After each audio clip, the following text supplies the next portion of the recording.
Since the shutdown, are you seeing improvement in mental health and socialization?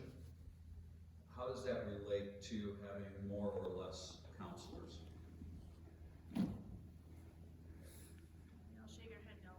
Not improvement. We had a wonderful speaker come to we hosted a middle level conference for all of our middle school teachers. His name was Jack Brookmeyer. Wonderful speaker, and he talked about how he thought he used to know what middle school children were like, but then COVID and the shutdown and kind of some of the isolation that happened. And what it did is that it took away from the elementary experience from some of our students who were left maybe even home. And so things that we're seeing is just the need to be seen, the need to be connected. We've, as he talked about, maybe elemентary-fied, a little bit of middle school. Some of our teachers have brought back classroom jobs, things like that, things of those nature that maybe have been in elementary, but our kids lost out on those opportunities. But we see those opportunities. What we realize is that kids crave connection. That's what was one of the biggest lessons from COVID and the shutdown of schools, is that kids want to be with each other. And so the more we can create those opportunities, we found that they need that. But yes, we do continue to see the effects of that in our school. And the positive side of that is that there is more need, but their kids are talking about it more and more open about it and watching out for each other in a different way. So that has definitely been a positive shift in terms of, hey, it's okay not to be okay, and let's get some help. Well, I don't think we'll ever, at least I won't fully ever understand how COVID affected our littles. Those kids, you know, you go back, a few years, the kindergartners that are coming in, most of them are great and fine and do wonderfully, but there are some, you know, I've talked to parents who said, gosh, you know, our world shut down, we worked from home, my child wasn't around other children. He or she didn't learn how to interact with others and share as much. And one mom told me recently, I was stressed. I didn't give my child as much attention as I did my older kids. So I think all of us kind of did the best we could at muddling through that time. And I do think we're seeing some effects of that, but we are working our hardest. We have expert teachers too. Our kindergarten teachers are phenomenal. So we're working really hard, and we partner with our families, and we're doing everything we can to teach those kids how to do school and how to get along with each other.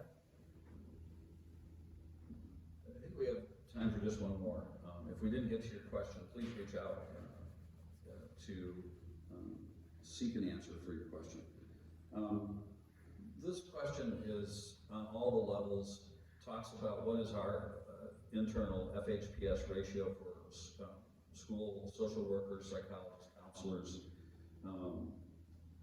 typical caseload for our social workers, and for each of the liaisons that come to us from Pine Crest. Can you, among the group, talk about those internal ratios? Elementary counselors, you know, I'm about 1 to, what do we have, Lisa, 580, 600? The ASCA, American School Counseling Association, does request like 250.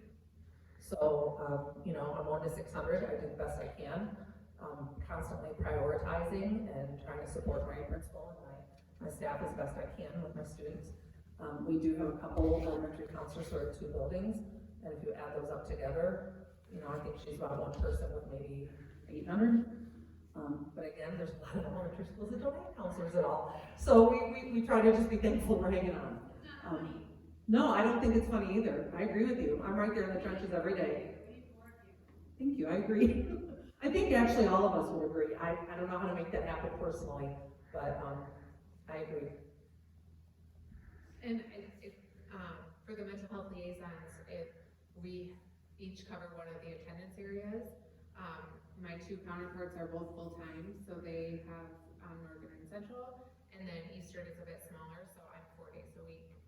But again, this is a position that a lot of districts don't have at all. Yeah, so, well, caseload-wise, it just depends on who's referred.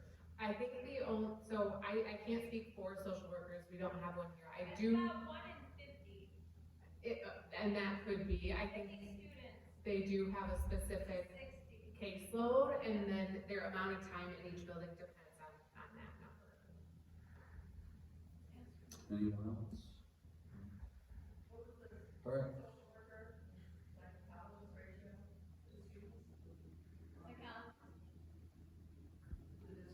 my comments? Is the question. Remaining question on that one. So psychologists in our district they are evaluators, so they don't see students, they do the evaluation process.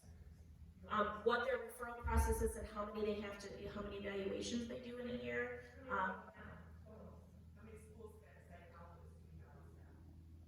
three. Okay, thank you. Alright.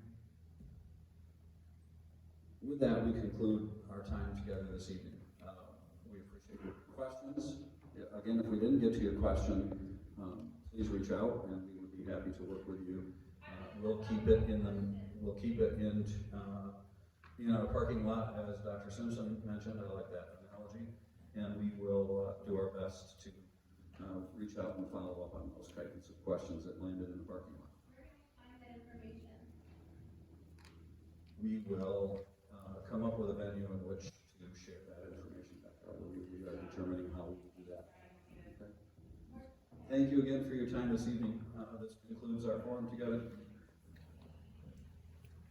Have a good evening and safe travels.